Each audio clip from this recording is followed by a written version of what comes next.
Ein was born as a worthless appraiser, and it has led to a life of constant misery. He can barely make a living for himself and is constantly mistreated by those around him. So now that he's on the edge of death's door, he decides to take the plunge and get it over with. A few hours earlier, Ein was in a party with the mage Jolene and the swordsman Zoid. He is currently up against your average New York City rat, and he manages to slash it, but it's not enough to take the rat down, so he yells for Jolene to hurry up with her spell, and once she's finally done, she fires it at the rat, killing it in a single blow. Now that they are done with their battle, Zoid and Jolene begin praising each other for a job well done. However, they are nowhere near as nice when speaking to the appraiser they brought along with them, Ian. Zoid yells for Ein to hurry up and do his job already, but all the heavy baggage he's carrying combined with the weight of their insults makes it difficult to move, so Ein ends up falling face first to the ground. He is clearly being mistreated, but even so he has no choice but to get up and obediently do his job as a low-common appraiser. At birth, all the people in this world are granted jobs by the goddess of light and skills by the goddess of darkness. By honing these skills, one can gain a multitude of abilities and powers. However, jobs are passed down genetically, so they can never be changed. These jobs are divided into tiers: rare, high common, and low common. And as you can see, low common is bronze tier trash, so most people with this class are stuck as peasants or merchants. Ein's parents used to own a small appraisal shop to support the family, but they both tragically died when Ein was young, so he was left to fend for himself. That's how he ended up becoming an unglorified pack mule for these two, and even though he hates working for them, he's got no choice. He uses his appraisal skill on the rat they killed and finds out that it's an F-rank rat, so it's pretty much worthless. Although its tooth is D-rank, so it's valuable enough for Ein to pick up. He tries to pry the rat's mouth open so he can remove the tooth, but that jaw isn't budging, so this is going to take a while. Zoid and Jolene are starting to get impatient since Ein is taking so long, so Ein asks them for a little help so he can get the rat's mouth open quickly. However, Zoid is offended that Ein would even dare to ask for help, so he throws a rock at him and tells Ein that he's worthless. Ein glares at Zoid with rage in his eyes for what he just did, but unfortunately, Ein doesn't have the strength to back that rage, so Zoid just kicks him across the floor and Ein is forced to apologize and beg for mercy. Zoid doesn't feel like beating Ein up anymore, so he gets back to work trying to pry the rat's jaws open, while Jolene and Zoid mock him for being a filthy trash collector. They really enjoyed making fun of him, and they know he can't do anything about it since there aren't any jobs for an appraiser like him. If someone wanted to figure out the value of an item, they could easily go to the guild and have it appraised with a magic item, so low-level appraisers like Ein are totally obsolete. Ein heard everything those two just said about him, and he knows they are right. His appraisal skill is practically worthless, so the only job he can get is scavenging parts for jerks like Jolene and Zoid. As soon as Ein has stored the tooth in his bag, Zoid reminds Ein that the only reason they even agree to have him in their party is because Zoid hates touching gross stuff like that, so he had better learn his place and behave like a good trash boy. Life dealt Ein a bad hand, but he's got to do whatever it takes to survive in this world, even if it means he must suffer at the hands of those two. As they are walking through the dungeon, Zoid happens to spot a hellhound corpse lying in the middle of the path, and he doesn't even question it. He thinks this is incredibly lucky since they can loot it without him having to fight, so he orders Ein to start looting. However, Ein has a functioning brain and raises the good point that if the hellhound was already dead before they got here, then something strong must have killed it. And on top of that, hellhounds aren't even supposed to spawn in this area of the dungeon, so he is sure something is seriously wrong here. However, Zoid doesn't want to hear any logical arguments from a loser like Ein, so he tells him to shut up and get to work already. While Ein does the dirty work, Jolene and Zoid begin talking about getting freaky with each other once they get back to town and maybe forcing Ein to watch. But then they notice a second hellhound corpse in the corridor, so they tell Ein to go get that one too. However, this time, Ein is frozen in fear because according to the guild map he got, there shouldn't be a corridor here, so he has a bad feeling that something is going to go wrong if they keep going. Yet once again, Zoid completely ignores Ein's logical arguments and starts walking into the corridor. He tells Ein that if he's so scared to continue, then he can leave on his own, but he won't be getting paid anymore since he is disobeying an order from the leader. Ein is pretty much cornered here because on one hand, he knows something dangerous might be down in that corridor, so he really doesn't want to go, but he also can't afford to be fired from Zoid's party. There are practically no other parties that would be willing to accept a loser with a skill like appraisal, so if Zoid kicks Ein out because of this, he will have no way of surviving. So Ein eventually decides to head into the corridor with Zoid even though he knows it's a bad idea. After walking through the corridor for a while, they come across a ton of dead hellhounds on the floor, and Zoid thinks they just hit the jackpot since they can loot all these bodies and make a massive profit without having to fight anything, but Ein is still uneasy since whatever killed all these hellhounds might still be around. Zoid is getting sick of all Ein's constant worrying, so he yells at him to shut up and do his job. But then Ein sees something absolutely terrifying behind Zoid, so he nervously points in that direction. Zoid turns around to see dozens of little red eyes staring at them, and a few moments later, a pack of hellhounds emerges from the darkness. All those hellhound bodies they found earlier must have been the result of infighting among the pack, but now that they've been confronted by the full pack, none of them know what to do. Ein has no combat skills, and even if Zoid and Jolene worked together, they would barely be able to take down one hellhound, let alone an entire pack, so fighting isn't an option here. The only way they can make it out of this alive is if they make a run for it, but even if they do try to run away, there's no way they can escape a pack of wolves chasing them down. Just then, Zoid realizes that he and Jolene don't necessarily have to be faster than the hounds, they just have to be faster than Ein, so the hounds eat him first, so he tells Jolene to cast a paralysis spell on him.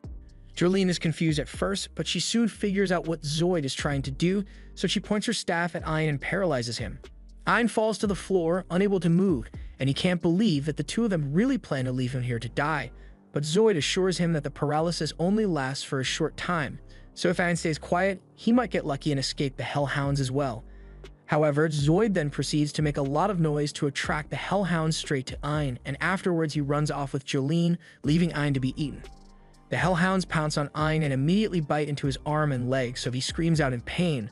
But all the pain from being mauled caused the paralysis to wear off, so Ein can once again move and grabs a nearby rock to get the hellhounds off him. He then throws his backpack at them, and while it may not have done any damage, the food inside the backpack was enough of a distraction to buy him some time, so he slowly limps away from the hounds. But unfortunately, he discovers that Zoid and Jolene had blocked off the exit, so there really is no way for him to escape. He doesn't have much time before the hounds come after him again, so Ein spots another corridor and starts heading straight for it, but to his dismay, this corridor leads to a massive dead end. All hope seems to have been lost for Ein since he has nowhere to run and he can hear the dogs closing in on him by the second. If he is going to die regardless, Ein would rather fall to his death than be eaten alive by those monsters. Till now, he has always blamed his failures on his trash appraisal job, but now he realizes he never actually tried to overcome the challenges he faced because of his job. But even if he realizes that now, it's too late for him to change anything. A loud thud is heard as Ein's body hits the ground, but while he most certainly died on impact, he happened to land right on top of a tree. A beautiful girl appears before him and slowly walks towards his dead body before giving him a kiss on the forehead. As she does this, Ein's body begins to move again, and after a few moments he regains consciousness. Once Ein can think clearly again, he realizes that he's still alive and all his injuries have been healed, so he starts wondering how that could even be possible. He notices drops of water falling on him from the tree, so he catches a few and uses his appraised skill to check them, and to his utter shock, these are S-rank droplets of the World Tree. He then appraises the giant tree, and sure enough, he discovers that this huge hunk of wood is indeed the World Tree of Legend. Long ago, this world had a single World Tree, and this tree was responsible for producing the mana that humans use to create magic. However, the legend also states that the World Tree withered away and died long ago, but many scholars of the world theorize that it must still exist somewhere in the world, which is why massive expeditions were launched in hopes of finding it. But the tree was never found, although it makes sense why no one ever found it, because who would think to search at the bottom of the dungeon? He realizes that the tree must have brought him back to life, so he thanks it, and as he does so, he hears a girl's voice, but there's clearly no one else here, so it must have been his imagination. Moving on, Ein is glad he survived the fall, and this place seems pretty safe since there are no monsters here, but he needs to think about how he's going to get himself back to the surface.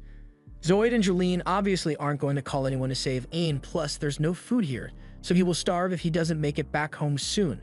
He heads for the exit, but before he leaves, he once again thanks the tree for saving him. This place obviously isn't on the guild map, so Ein has no idea what to expect from this place. The enemies here are bound to be stronger than those hellhounds that nearly killed him, so he's scared, but he has no choice but to go. He's done making excuses for himself and plans to do whatever it takes to survive, no matter how hard it may be. Ein walks out into the dungeon, but to his surprise, he's been walking for a while now, and there are still no signs of any monsters. He's honestly relieved since that means he won't have to fight, but suddenly Ein feels a gust of wind near his face, and in the next moment, his ear is on the floor. He screams out in pain and tries reaching for his severed ear, but in the process, 2 of his fingers get cut off. The one behind Ein's suffering is this S-rank gremlin, and Ein is starting to really panic since even those hellhounds were only B-rank, so he stands no chance against this thing. The gremlin begins slicing Ein up, and it's way too fast for Ein to even react, so his only choice is to flee. However, as he attempts to get away, the gremlin raises its scythe to stab Ein through the chest, but before it does, it freezes in its tracks because something even more terrifying just appeared. The gremlin gets squished to death by a massive death bear, and if Ein didn't stand a chance against the gremlin, then he most certainly isn't surviving the death bear. The bear slashes Ein's face with its claws, destroying one of his eyes in the process, and while Ein is trying to crawl away, it picks him up and begins squeezing until blood gushes out of his mouth. The death bear was just about to eat him, but at the last second, it gets decapitated by a grumpy woman.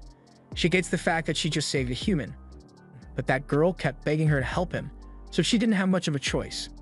And he is once again shocked to find that his wounds have been healed, and as he sits up, he sees that girl from before sitting across from him. Ein is still trying to wrap his head around what he's seeing, but then a woman appears behind him and demands that Ein show proper gratitude and drink the tea that the girl made for him. Ein is confused since he hasn't seen any tea, but then he notices the girl Yuri holding a cup of tea that she made specially for him. Ein is hesitant to drink mysterious tea that could potentially contain some body fluid, but Ursula forces it down his throat anyway, so it's not like he had much of a choice. However, it turns out that the tea actually tastes really good, so Ein tells Yuri as much, and she's really glad he likes it. Ein thinks Yuri looks really cute when she's happy, but Ursula warns him that she'll erase his entire existence if he has even a single lewd thought about Yuri. Ein gets the message, so moving on, he asks if it was the two of them who saved him from the death bear. Ursula tells him she had no interest in protecting a smelly human like him, but Yuri kept begging her to save him, so she had no choice. Ein thanks Yuri for caring about him, and Yuri gets a little embarrassed, so Ursula drop kicks him in the face and starts stomping him out for flirting with her daughter. Ein is shocked to hear that Ursula is Yuri's mother, but to be more precise, Ursula is actually Yuri's guardian, and it's been that way ever since she first planted her roots here. Yuri may look human, but she's actually this world tree, one of 9 that exist in this world, so Ursula was tasked with watching over her and defending Yuri against any potential threats. Ein is surprised to learn that Yuri is the world tree spirit, but it makes sense to him since she's so beautiful. But immediately after he says that, Yuri gets embarrassed again, so Ursula kicks him to the ground for daring to look at Yuri with such lecherous eyes. Ein apologizes, but speaking of eyes, he realizes that he can still see despite getting one of his eyeballs torn out by the death bear. Ursula explains that she healed him using the tears of the world tree, but even with the healing ability of the tears, they still can't restore a crushed eyeball, so Yuri generously asked her to use part of the world tree to make a new eye for him so he could see. Ein is once again really thankful, but he's starting to wonder why Yuri was so concerned about him in the first place when they barely know each other. She tells him it's because he thanked her when he fell down here. It's rare for people to end up here, but there have still been a handful of incidents of people falling to their doom, and Yuri would always save them, but they would never thank her. And as soon as those people realized that she was the world tree, they would selfishly begin collecting her water and even tearing off Yuri's branches and leaves so they could sell them for profit. However, Ein was the first person to treat her with respect, so she took a liking to him. But be that as it may, Ein isn't supposed to be here, so Ursula tells him to hurry up and leave. Yuri pleads with Ursula not to kick Ein out since he's bound to die if he heads back into the dungeon, but Ursula doesn't care what happens to him. Yuri does care though, so she pleads with Ursula to at least find a way to guarantee that Ein can make it home safe and sound. However, there really isn't much Ursula can do to help him. Since she is the world tree's guardian, she isn't allowed to get too far from the tree, so escorting Ein to the surface isn't really an option. And teleportation magic doesn't work in this dungeon, so she can't use that either. Yuri is devastated that there's no way to keep Ein alive, so she breaks down in tears, but Ursula can't stand to see her cry, so she comes up with an alternative to make sure Ein makes it home safely. She turns to him and yells that she will personally train him until he is strong enough to make it out of here on his own. Yuri thanks Ursula for agreeing to help, and Ein is even more thankful, since he had thought he was going to die here for sure. He hugs both Ursula and Yuri, but Ursula doesn't like all this affection, so she pulls him away and warns him that he's about to receive hellish training from one of the world's greatest sages, so he had better take this seriously since she won't tolerate laziness. Ein understands and swears that he will do his best, but when Ursula leaves him outside so they can begin their training, Ein starts to worry that she might just force him to fight monsters on his own. Just then, Ursula informs him that she indeed expects him to fight monsters on his own because that's the quickest way for him to learn. To start off, she says she wants him to fight that gremlin way over there, but Light can't actually see anything in that direction. Ursula reminds him that his eye has been replaced with a piece of the world tree, so he should try making use of it a little. But even with his tree spirit eye, Ein still can't see shit. Ursula tells him he just lacks the awareness of what his spirit eye is truly capable of, so Ein takes a moment to think about how he lost his eye, and how Yuri helped him restore it. And by the time he opens his eyes, everything seems a lot brighter. Now that Ein can finally see clearly, Ursula says it's time for them to begin his training, so she tosses a rock at a nearby gremlin, and tells Ein that his first task will be to learn how to dodge the gremlin's high-speed attacks. Ein doesn't think that's possible since the gremlin is moving way too fast for him to keep track of, but Ursula tells him he just needs to use his appraisal skill to scan the gremlin's movements. Ein doesn't think it works that way, but he doesn't have many options, so he tries it out, and to his surprise, he really can see the gremlin's moves now, although it's pointless if he forgets to dodge. Since Ein is injured, Ursula puts up a barrier and pulls out a bottle of tree drops she borrowed from Yuri. She pours it on Ein's severed ear, and after it has been reattached, she tells him that he had better take this seriously, otherwise he's going to keep getting sliced up. She then drops the barrier and the gremlin attacks him again, but since he knows where it's going to attack, he manages to duck out of the way in time. After a week of constant training, Ein has finally gotten the hang of appraising the gremlin's moves and can dodge its attack every single time. He proudly tells Ursula that he has mastered the technique, but in the process he lets his guard down, so the gremlin is able to sneak up from behind and slashes his back. Ursula creates a shield around the two of them so they can take a break, and she gets a good laugh from seeing Ein's pain. But she admits that he did do a good job at dodging, so she says he has passed the first test. Now they'll move on to the next lesson. So she tells Ein that he has to defeat that gremlin. Ein is willing to try, but he doesn't have a combat job, so killing an S-rank monster will be impossible for him. Ursula already thought of that, and while it certainly would be impossible for Ein if he were fighting with his bare hands, he doesn't have to since Ursula made a special sword for him. Ursula didn't want to make this for him, but Yuri went through all the trouble of snapping off one of her branches because she wanted to help him. Ein is deeply touched that Yuri would put herself through such pain just to help him, so he is really grateful and swears to make good use of it. Ursula undoes the barrier and leaves Ein to face the gremlin, but when he tries to strike at it, the gremlin easily dodges him. Ursula jokes that he's never going to hit the gremlin if he swings so slowly, and Ein is aware of that, so he decides to just predict the gremlin's path and attack it when it gets close to him. However, when he tries to do that, the gremlin just jumps over him because it's not stupid. If it sees Ein try to attack it, it's obviously going to try to dodge, so Ein needs to think of a new strategy. Instead of simply appraising the gremlin's movements to predict its attacks, Ein needs to appraise every facet of the attack itself, so he digs deep and performs a super appraisal as the gremlin charges at him. As he does this, the gremlin seems to freeze in time, but in reality, Ein is just seeing it move in slow motion since his eye is appraising it at such a high speed. And with such a clear view of the gremlin's movements, Ein is easily able to prepare himself and whack it in the face, finally defeating it. Ein is really happy that he just defeated his first monster, but Ursula reminds him that now isn't the time to be celebrating since he's just getting started. For the next part of their training, she tells Ein that he has to defeat over a dozen more gremlins, and Ein is confident that he can handle it, so he gets right to work. After several hours of fighting, Ein is finally done taking out all the gremlins, so he turns to Ursula, expecting to be praised, but she says this much should be normal for someone who can harness the power of the World Tree. With that said, Ein has been making steady progress so far, so she thinks he is ready for the next step. She tells him to appraise the gremlin's ability and make it his own, but Ein doesn't understand what she means since appraisal only shows him information about skills. Ursula points out that humans learn skills through constant practice and with his spirit eye. Ein should be able to see not only the information of the skill, but also receive all the experience that comes with it. With this method, it is possible for him to learn a skill instantly, so he decides to try it out and appraises the gremlin's skills. Just then, Ein gets a massive headache as a ton of information rushes into his head all at once. He falls to his knees in pain, but once the headache finally subsides, he acquires the gremlin's high-speed movement skill. He still finds it hard to believe that he learned a skill so quickly, so he decides to test it a little and takes off running down the dungeon hall. Ein is amazed by how fast he's moving since he's way quicker than he used to be, but there's just one problem. His body isn't used to running at this speed, so after a few seconds, every muscle fiber in his body is way torn to pieces. Ursula catches up to him and pours some of the teardrops to heal Ein's broken body. If his body can't handle all that force right now, then he's just going to have to keep practicing until he eventually adapts.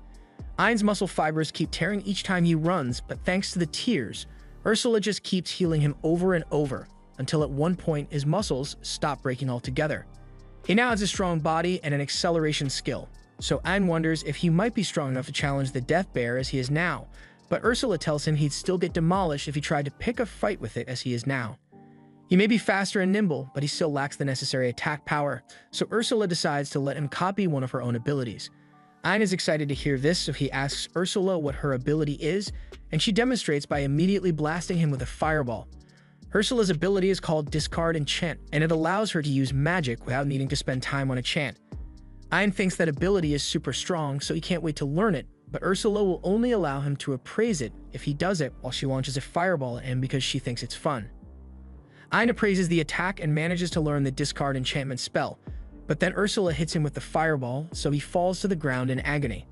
After being healed yet again, Ein begins training to learn how to use magic without incantations, but since he doesn't have a magic-oriented class, his mana reserves are abysmally low, so he runs out of magic energy really quickly. Fortunately, whenever he is healed with the tears, it replenishes his mana and simultaneously increases his magic capacity a little, but he's going to have to keep practicing for a long time if he ever wants to master the technique. After half a month of magic training, Ein has learned how to cast mid-level magic and is now capable of shooting more than 1,000 fireballs simultaneously. With this combined with his new skills and buffed appraisal ability, Ursula thinks Ein is finally ready to face another death bear. In all honesty, Ein is a little nervous about facing such a powerful monster on his own, but Ursula assures him that if he uses all the techniques she taught him, then he should easily be able to handle it. As Ein confronts the bear tries to slash him with its claws, but Ein appraises its movements, and before it could hit him, he counters with the point-blank wing cutter spell. The spell does a lot of damage to the bear, but it ultimately isn't enough to kill it, so Ein begins firing fireballs, and he keeps going until the bear falls over dead. That fight was way easier than Ein thought it would be, so he starts wondering if the bear was always this weak, but in reality, he just became really strong.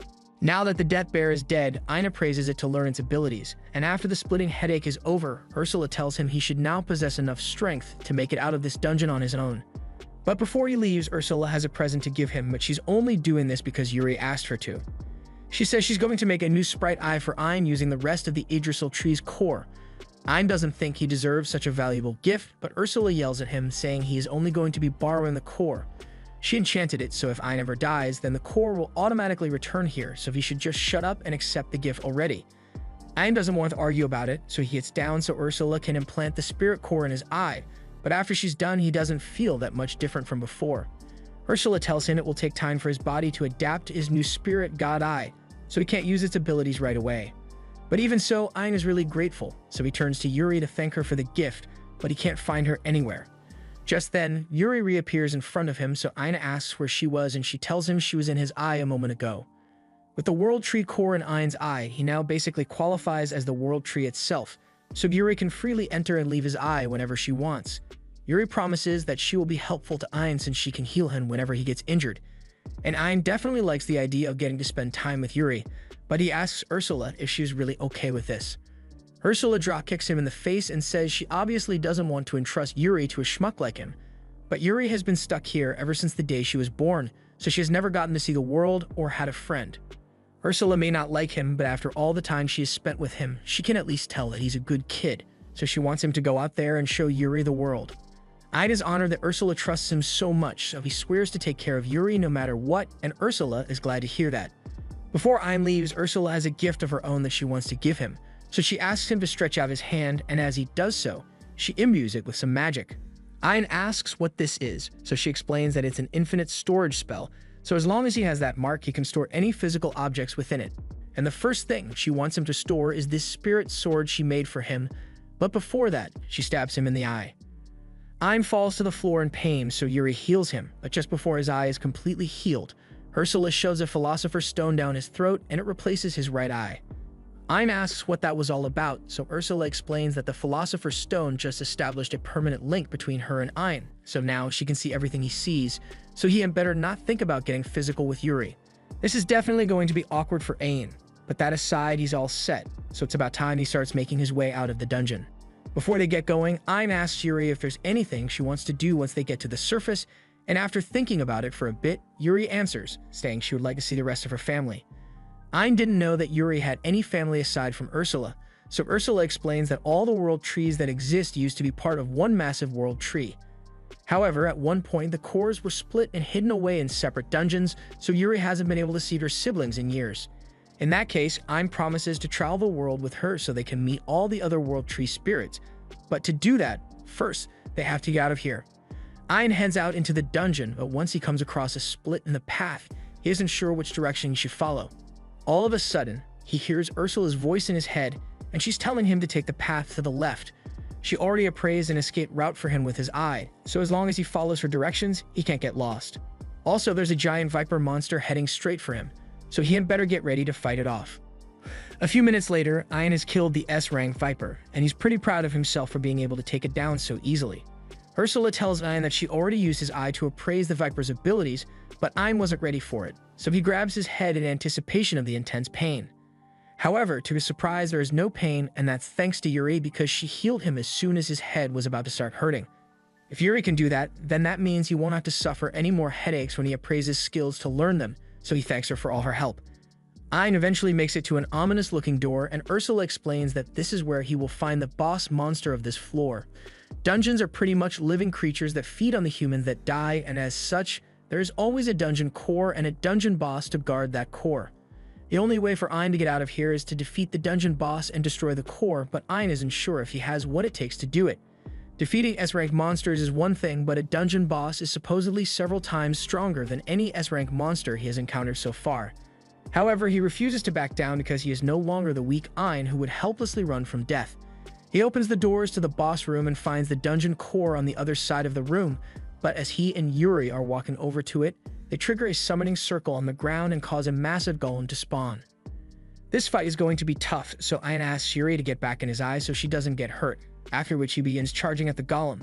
He dodges the golem's first strike with his speed boost, but he won't be able to dodge the second one. So instead, he braces himself for impact with his superhuman strength skill. While he is touching the golem, he also activates the venom skill he got from the viper to dissolve a chunk of the golem's arm. The venom managed to do a lot of damage to the golem, but it wasn't enough to finish it off, so Ursula says she's giving special permission to use the ultimate spell she taught him. He should have just enough mana to pull it off now, and even if he collapses, Yuri can just heal him right away, so it shouldn't be a problem. Since nothing else has worked so far, Ein decided to use his ultimate spell after all and cast Nova Strike to hit the golem with a massive ball of pure energy. After hitting the golem with that spell, practically nothing is left of it, and surprisingly, Ein didn't even collapse from mana exhaustion. Yuri comes out to replenish Ein's lost mana, and congratulates him for defeating the golem, but Ein knows he never could have done this without Yuri's help, so he thanks her. Yuri is really giddy about it, but Ursula is annoyed by how much Yuri likes him, so she tells Ein to hurry up and praise the golem's abilities already. Ein does so, and once he's done with that, Ursula tells him that there's one more thing he needs to appraise, so she asks him to go over to the dungeon core. Ein does as instructed, and while he's appraising the core, Ursula appears next to him, which comes as a major surprise since Ein thought she could leave the World Tree. Ursula confirms that she is still bound to the World Tree, but since the entire World Tree's core is in Ein's eye, his body is practically the World Tree now, so she can teleport within a certain vicinity of him. That aside, this dungeon core operates similarly to a spirit core, so Ursula says she can use it to level up Ein's spirit god eye if he wants. Ein readily agrees to the proposal, so Ursula takes the dungeon core and puts it in Ein's eye to level him up to level 2. She then tells Ein that he can level his eye up more by conquering different dungeons and absorbing their cores. The three of them then leave the boss room and the door closes behind them, so they can no longer return. Ursula assumes this must be because they defeated the boss and took the core, so the dungeon is sealing itself off so it can recover. The hole that Ein fell through is also probably sealed now, and that's a good thing since it means there is no way for any more humans to stumble up on the World Tree. So Ursula doesn't need to worry about protecting Yuri's tree body anymore, and the three of them are free to go on as many adventures as they want.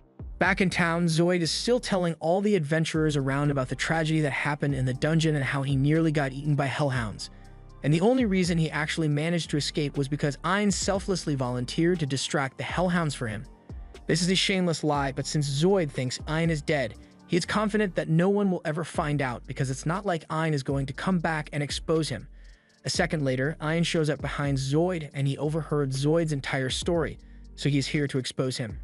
He tells everyone that Zoid and Jolene paralyzed him and left him to die to the hounds. The people at the bar are enraged because they've been giving Zoid sympathy all this time, but he practically tried to murder Ein for his own sake. They start throwing things at Zoid, and they might have even lynched him for doing something so sinister to his own party member, but Ein stops them. He's still kind of mad at Zoid for what he did, but if not for that, he would have never gotten the chance to meet Yuri or Ursula, so he's actually grateful that Zoid was such a scumbag. Now that he has confronted Zoid, Ein can finally move on, so he and the others head to a swamp dungeon near the capital. After clearing it, Ursula uses the dungeon core to level Ein's eye up, and with the upgrade, Ein is now able to read all types of writing. He's glad he leveled his eye up, but he's a little disappointed since he was hoping to find a world tree there. Ursula tells him it isn't going to be easy to find the world trees since a lot of effort was put into hiding them. Ein apologizes to Yuri since it might take a little longer than he anticipated before she gets to see her family, but Yuri says she doesn't mind since she's having fun. Just then, they hear the sound of a girl screaming and Yuri wants to help, so Ein runs out to save the girl. The girl's carriage had been attacked by monsters, so Ein slays them, and once all the monsters are dead, Yuri begins healing all the injured guards.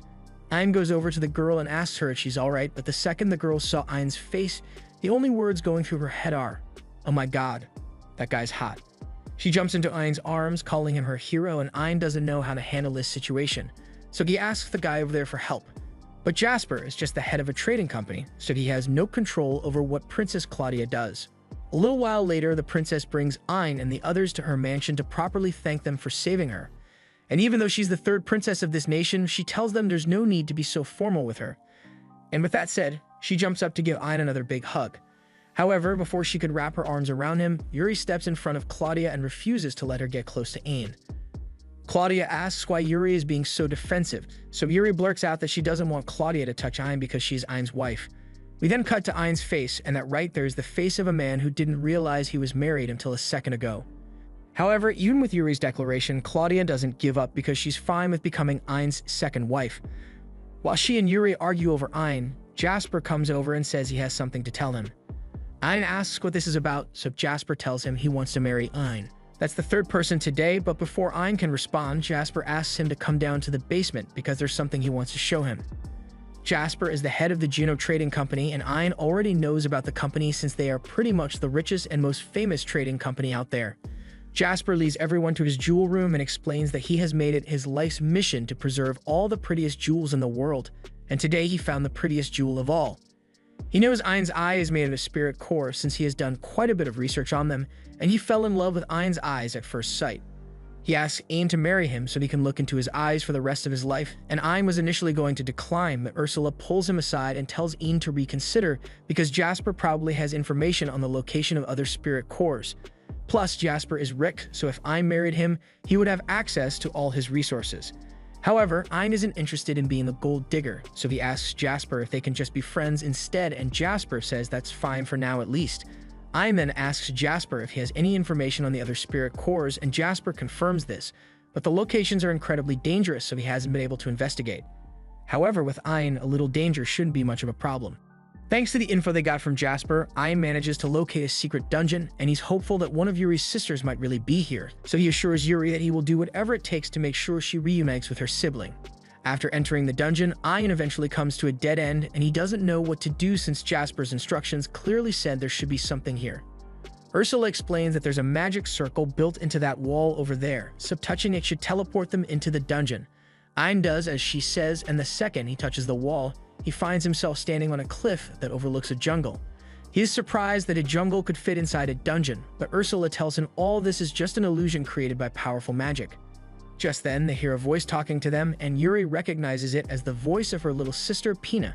Yuri wants to meet up with Pina, so she asks where she is, but Pina is all the way at the end of the dungeon, so she says they are going to have to clear the dungeon and make their way over to her.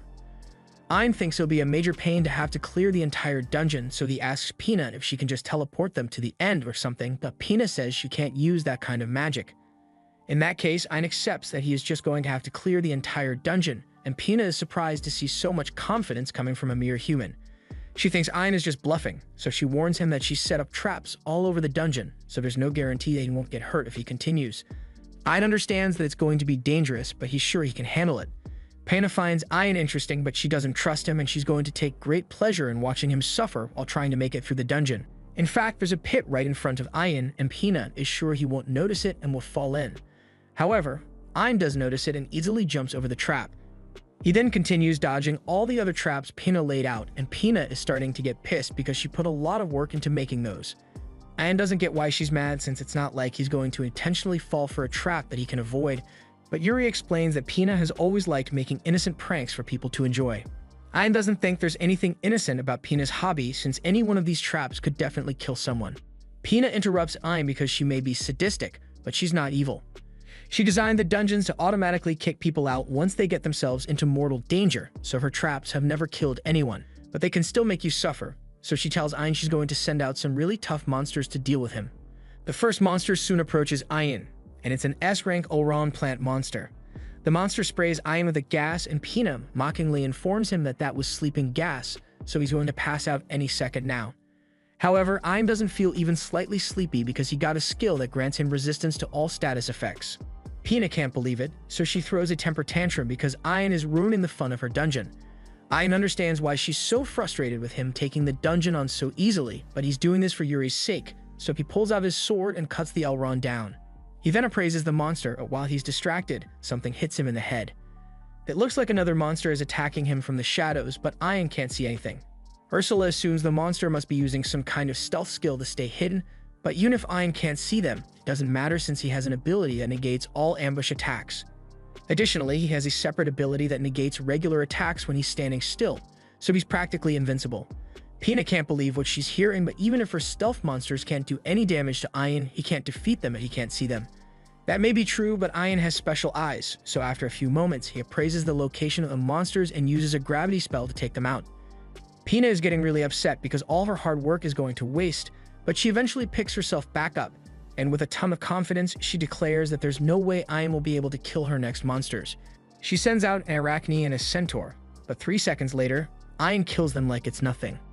Pina officially gives up after seeing that, and she's convinced that Ayan isn't a human after all, because no human should be capable of killing 2 S-rank monsters at the same time. Meanwhile, Zoid's life as an adventurer practically fell apart after Ayan exposed him. As he walks back into the guild, all the adventurers start giving him the side-eye because they all know about him using Ayan as bait. While there, Zoid happens to run into Jolene, and he's glad because there's no way she can look down on him for what he did when she was in on it. But he was wrong. Jolene switched sides the second Zoid became an outcast, and she even turns on the waterworks to make people believe she did nothing wrong. Zoid tells her to stop lying and reminds everyone that she was the one who cast the spell to paralyze Ayan, but Jolene just says she had no choice because Zoid threatened her, and that's all it took for the blame to be placed firmly on Zoid's shoulders. Zoid is kicked out of the guild and reminded that no adventurer would ever want to team up with the likes of him again. Zoid doesn't understand why everyone is treating him like an outcast all of a sudden because he's sure any one of them would have left Ayan as bait if they were surrounded by wolves. He blames Ayan for this whole mess because if Ayan had just let himself die, then Zoid's secret would never have come out. Now Zoid believes that the only way he can restore his reputation is to tackle a difficult dungeon all on his own and prove to everyone that he's strong. He decides to take on a C-rank quest that happens to be in the same dungeon Ayan went into. Normally, a C-rank mission would be impossible for him, but he can do it. Just then, he hears a sound coming from behind him, so he gets scared, but it turns out to be nothing. He is relieved since he thought he might be in serious danger for a second there, but then he accidentally touches the wall that teleports him into this secret dungeon, and now he's definitely in danger. He realizes this must be a secret dungeon, and if that's the case, then it must have strong monsters inside, but Zoid is riding high on his self-confidence to be sure he can handle whatever comes his way. At least that's what he thinks, but after taking 2 steps in, he falls for a pit trap and is about to die. Luckily for him, Pina wasn't lying when she said she doesn't like killing people, so Zoid gets teleported back outside and hears an announcement from Pina saying he can try again if he wants. After realizing he can't die in the dungeon, Zoid thinks this might be his chance to prove himself since he can just keep trying over and over until he gets good enough to clear the dungeon. He heads back in, and he keeps falling for trap after trap, until eventually he's able to make it to a clearing in the forest. However, things don't get much better for him because he ends up coming face to face with a giant S-rank lizard monster, and he immediately gets badly injured. Pina finds this amusing, but she still doesn't want anyone to die in her dungeon, so she tells Zoid she can teleport him out now if he wants. Zoid refuses to give up, but then he gets his arm squished, so he screams out in so much pain that he forgets to say "I give up." The lizard is about to attack him again, but before it does, Ayan appears in front of him and kills the lizard in one blow. Zoid is amazed that someone could kill an S-rank monster so easily, but he doesn't realize that the person who just saved him is Ayan. When they both look at each other, Ayan asks Zoid what he's doing here, and Zoid asks the same thing. Ayn explains that he's here because he plans to clear this dungeon and Zoid is kind of in the way right now, so as much as he doesn't like the guy, he asks Yuri to heal his arm and then makes him faint so Pina can teleport him out of the dungeon. Ayn then moves on and eventually comes across the boss's room door, so Pina tells him he's going to have to defeat the boss if he wanted to get to her. Ayn is confused since he thought defeating the dungeon boss would seal the dungeon off, but that's not the case. Ursula tells him that as long as he leaves the dungeon core intact, the dungeon will be able to recover, and since he has confirmation that the dungeon will be fine, he heads inside to take on the boss. However, as he enters, he doesn't see a boss monster anywhere. Just then, the ground begins to shake beneath his feet, so Ayn uses his flight skill to get away, and it is revealed that the monster is a giant tortoise. Ayn freaks out a little because that thing is massive, but panicking won't help defeat it, so Ayn shoots a flurry of fireballs at it. However, when the smoke clears, no damage has been done to the tortoise. The tortoise then returns fire and shoots a water ball at Ayn, so he counters by parrying it back at the tortoise, but again, this does absolutely no damage to it. Ayn is running out of ideas here because none of his attacks have been effective so far. However, when he takes a closer look, he notices that there's damage on the ground from his fireballs as well as the water bullet, even though he's sure those attacks hit the tortoise directly. He now understands what's going on here, so if he lands on the ground and lets the tortoise stomp on him to prove his theory. Just as Ayn expected, the tortoise's stomp does no damage to him because the giant tortoise's body was just an illusion. And now that it has been established that the giant tortoise is an illusion, Ayn casts a spell to dispel the illusion, revealing the true boss monster to be this tiny turd. Ursula is impressed with Ayn since even she couldn't tell that the monster was an illusion. But as Ayn appraises the baby tortoise, she notices something unbelievable about the tortoise, and she's so surprised she can hardly speak. Ayn doesn't understand what Ursula is saying, but even if this little guy is the dungeon boss, Ayn doesn't want to have to kill it, so he asks Pina to just admit defeat. Pina refuses and says she hasn't lost until Ayn kills the tortoise, so Ayn asks her if she's really going to make him kill such an adorable little guy. Pina feels bad, so she admits defeat and says they can enter her room, and once they are inside, Yuri runs into Pina's arms and starts swinging her around until Pina gets dizzy. She apologizes for being so rough, but she was just so excited to see Pina again. Pina then turns to Ayn, and she's still holding a bit of a grudge against him for beating her dungeon so easily, but Yuri tells her not to be mad at Ayn because he's a really nice person. After hearing Yuri defend Ayn like that, Pina realizes Yuri must be in love with him, so she starts teasing her about it, and Yuri gets embarrassed but she can't really deny it. Now that Yuri and Pina have had their reunion, Pina says she has a favor to ask. She wants to travel with Ayn, and she even offers to give him her spirit core if he agrees to let her tag along. Yuri seems really excited by the idea, so she asks Ayn if he's okay with it, and he doesn't see a problem with it, so everyone is in agreement. Just then, the little tortoise jumps off Ayn's shoulder and transforms into a girl. She introduces herself as Pina's guardian Kuroheim, the daughter of the heavenly beast tortoise. And Koro must be pretty high-ranked among the guardians for Ursula to be panicking like she just ran into her drill sergeant. Ayn is still in disbelief that there's someone out there who can make Ursula act so polite. Since Koro is Pina's guardian, Ayn has to ask her for permission to take Pina with him, and Koro is all for the idea, but only on one condition. She wants to come along too. She hands Ayn a Philosopher's Stone, and if he adds this to his eye, along with Pina's spirit core, then they will both be able to go with him. Also, Koro's ability allows her to create barriers, so she's sure she will be useful to Ayn. Meanwhile, Zoid finally wakes up outside the dungeon, and he realizes that the only reason he's alive right now is because the same Ayn that he tormented for so many years chose to save him. He then rolls over and starts crying over how much of a failure he has become. Later on, Jasper accompanies Ayn to the local adventurers guild because Ayn wants to sell some of the loot he got from the dungeon, and having Jasper with him will make the whole process a lot easier. Everyone already recognizes Jasper as an extremely wealthy merchant, but they have no idea who Ayn is. Jasper tells the receptionist that Ayn is here to sell some of the loot he got from a dungeon, and immediately after, Jasper wants to buy all those items. The receptionist says she's more than happy to help, so she asks Ayn to hand her his guild card, but as he does so, she is shocked to find out that Ayn is an F-rank appraiser. After seeing that, she becomes belligerent and says she doubts that an F-rank appraiser like Ayn could defeat any monsters at all, and all the other adventurers begin mocking him as well. But Jasper tells Ayn to just show them the items he has. Ayn then opens his storage to reveal a mountain of S-rank monster parts, but even after seeing all the high-level loot Ayn has, the adventurers in the guild assume Ayn must have stolen it all from someone else since there's no way he could have killed all those monsters on his own. This is exactly why Ayn wanted to avoid coming to the guild, because people always look down on him for being a low common appraiser. However, there's someone here who isn't as shallow as the rest. The guild master, Megan, comes out of her office and condemns all the adventurers for mocking someone they've never met just because of his skill class. The receptionist uses an appraisal device to scan the items Ian brought, and to her surprise, it really is all genuine, and Jasper adds to this by saying he can personally confirm that Ian is strong enough to defeat all these monsters on his own. The receptionist realizes she messed up really bad by making fun of Ian, so she sincerely apologizes. Megan also apologizes on her behalf and says she'll give the receptionist a stern talking to about her behavior later. Even though a person's class is decided at birth, Megan is glad to see that there are people out there like Ian who refuse to be limited by it, and Ian is glad that there are people like Megan who don't judge him based off his class alone. Megan has really taken a liking to Ian, so she's sure the two of them will meet again in the near future. But for now, she has work to do, so she leaves Ian to finish up his business here. The receptionist asks Ian to wait in the waiting room while she processes all his items, but Ian actually has a lot more stuff to sell since he cleared the entire secret dungeon. Upon hearing that Ian cleared a secret dungeon by himself, all the people who mocked him start trying to get close to ask him for details about it, but Ian doesn't like all this attention, so he ends up running away. A little while later, Ian takes a dip in the bath to relax after all that stress, but while he's enjoying his soak, Yuri suddenly appears beside him. It takes a moment for it to register, but when it finally clicks that she's in the bath with him, he totally freaks out.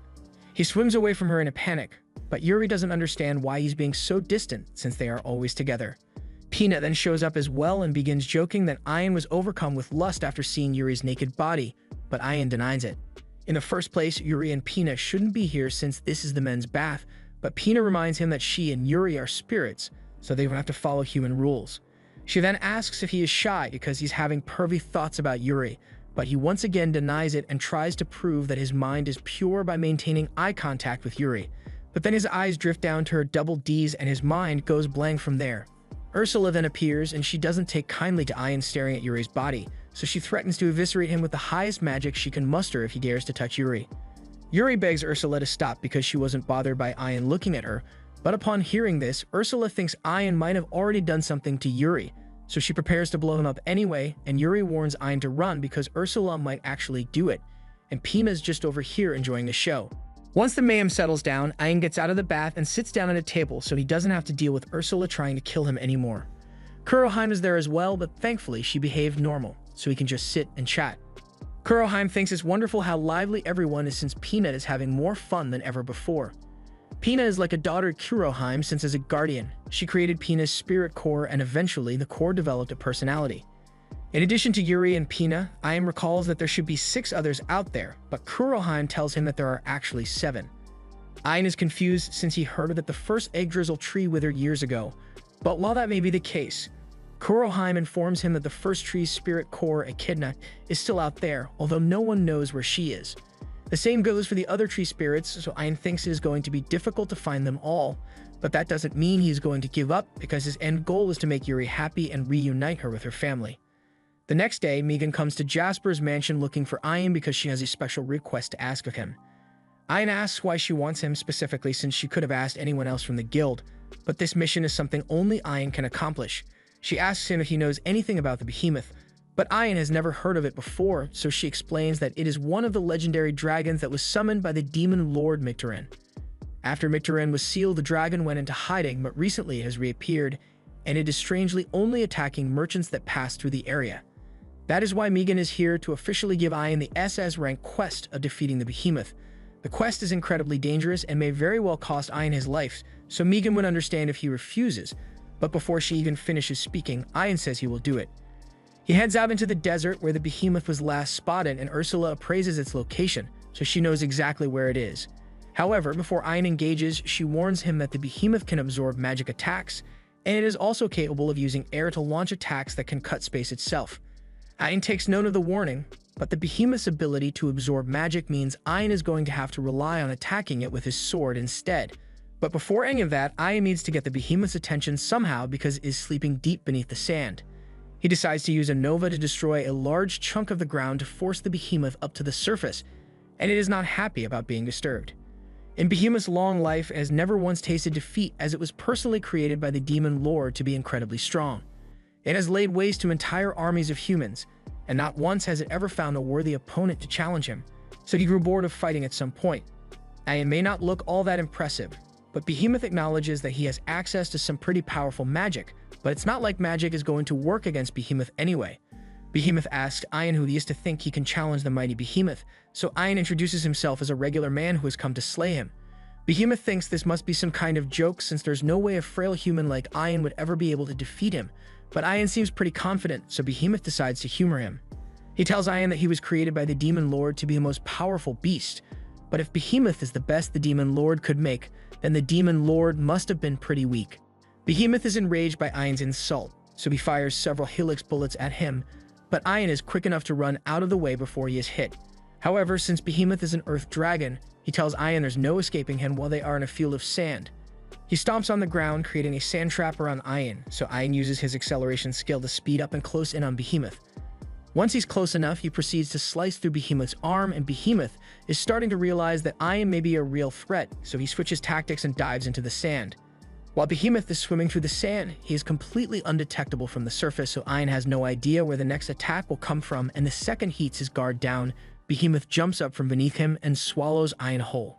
Behemoth laughs, thinking he has proved his superiority over the foolish human who challenged him, but it looks like he celebrated too soon because in the next moment, his face explodes.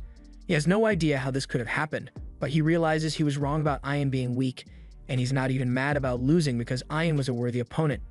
However, before he finally dies, he asks Ian to explain how he managed to pull it off.